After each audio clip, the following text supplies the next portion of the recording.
بسم الله الرحمن الرحیم. ګران دوستانو، منګه د HTML پښتو سیریز په دریمه برخه کې استو. په تیره برخه کې مونږه ټایټل ولوسته چې ټایټل هم څنګه جوړ کړو خپل ویب سایټ ته. اوس بیا شروع کوو د HTML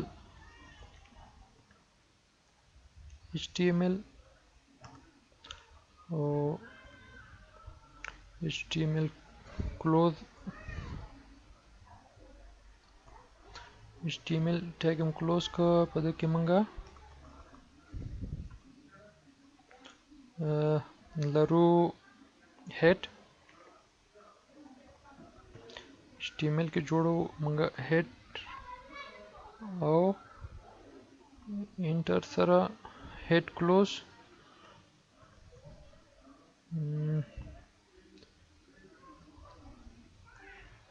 head هم close کو. په head کې دننه مونږه ټایټل جوړو.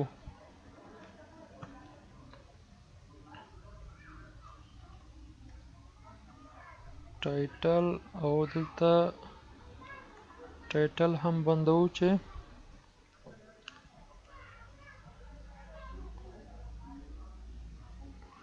ټایټل دلته موږ ټایټل ورکو سحاق کمپیوټر ګرافیک او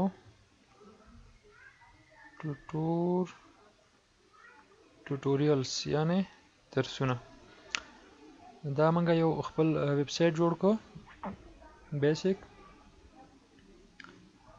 دلته موږ ورته راځو. اوس باډي ټیګ شروع کوو.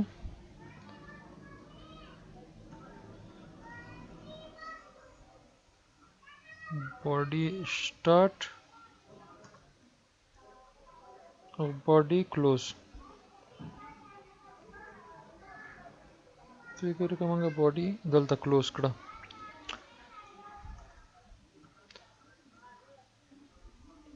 کلوز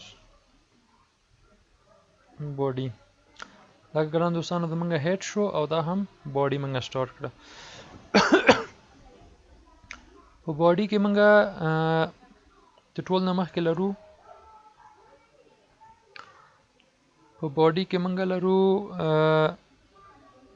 یو ټیک په نامه دی H1 یعنی هیډینګ 1. په همیش په ویب سایټ کې په سر کې هیډ 1 کارول کیږي. مونږه هیډینګونه ډیر زیات لرو، 6 هیډینګ لرو، خو د ټول نه لومړی هیډینګ چې دی هغه هیډ 1 دی او په همدغه طریق مونږه هیډ 1 بیرته بندو او په هیډ 1 کې مونږه ورته مثلا لیکو ویلکم ټو مای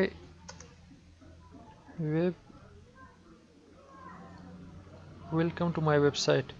دا مثلا زمونږه هیډ 1 شو. که اوس د لاشم او سیف کما د سحاق .html. اوس په ګران دوستانو تاسو په دې پوه شوي یاستئ چې HTML مونږه د دې لپاره کوم ایکستنشن ده او د ته پته لګیږي او معلومات کیږي چې دا یو د ویب فایل دی. دا په ډیسکټاپ باندې سافت ک د امید سحاق په نامه. اوس که زه د باندې کلیک کوم نو څه ستونزه پکې پیدا شوې وه. مونږ څه کړي چې ټایټل او ټایټل دلته ګوره مونږ نه سپیلنګ غلط شوی ده. چې کله سپیلنګ غلط شي دا ایس کله هم کار نه کوي. نو سپیلنګ جوړ شو دا به مونږ ته ښیي. او بل دلته هم مونږ نه سپیلنګ غلط شوی ګران دوستانو. باډي او باډي کلوز باډي صحیح شو. اوس که بیا د کنټرول اس یا د ځای نه سیف وهم بیا مونږ لاړ شو دوستانو دا ریفریش کو. نو اوس ګوره چې دلته سحاق CG ټوټوریال زمونږه ټایټل د ویب سایټ راغی او دلته هم ویلکم ټو مای ویب سایټ. دا چې دا هیډینګ 1 دی. نو دوستانو اوس زمونږه نننی درس چې دی په بیس باندې دی. چې مونږه ټایټل باندې کار وکړو په هیډ سیکشن کې، اوس مونږ په بیس باندې کار په سټایل باندې کار کوو. نو انټر دلته د سټایل ټیک جوړوم چې سټایل، او انټر زه سټایل ټیک بندوم.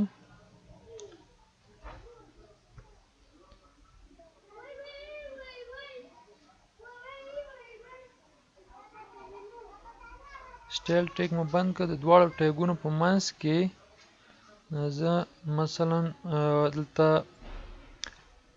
ورکوم چې ډاټ مثلا پیرا مساوي کیږي د څه شي سره چې کالر ریډ.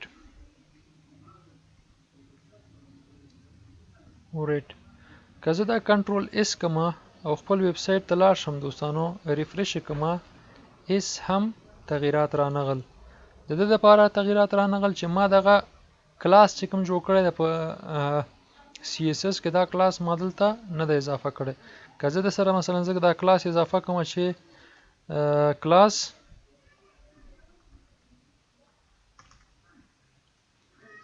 کلاس مساوي کیږي د څه شي سره، د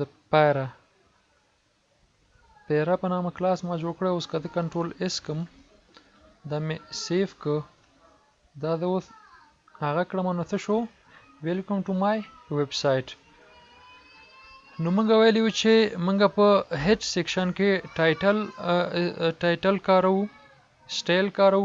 اوس ګوره دا کوم سټایل چې ما دلته کار کړ، سټایل ټیک، دلته ما دومره شیان ولیکل که نه، دا زمونږ په ویب سایټ کې خو نه ښکاري. که زه دا ویب سایټ ته لاړ شم، زمونږ ویب سایټ کې خو هغه لیکنې نه ښکاري. نو همدغه دپاره وایو چې هیډ سیکشن چې ده هغه انویزیبل سیکشن دی، یعنې هغه کې که هر څومره شیان موږ ولیکو، زمونږ د ویب سایټ په د باډي سیکشن کې نه ښکاري. نو د دپاره دا موږ H1 لیکلی و که نه، H1 یعنې هیډینګ 1 هم لیکلی و، هیډینګ 1 دلته ښکاري. د څه دپاره ښکاري چې منګه په تعریف کې لیکلی وو چې باډي ټیک چې دی هغه ویزیبل سیکشن دی او هیډ چې دی هغه انویزیبل. منګه سټایلونه د جاوا سکرپټ د سی اس اس سکرپټ سټایلونه راوړو، دلته کاروو، دلته لینک ورکوو. نو د دپاره دا انویزیبل دی، نه ښکاري، او اثر چې کوم دی هغه سټایل په باډي کې ښکاري. دلته منګه کلر ریډ لیکلی و، دلته زمونږه دا ټایټل ریډ شو. که زه دا مثلا بدل کړم، ګرین یې کړم، ګرین، او کنټرول اس سیف مې که، نو انشاءالله چې دا به هم دا دی په شین رنګ کې موږ ته ظاهر شو.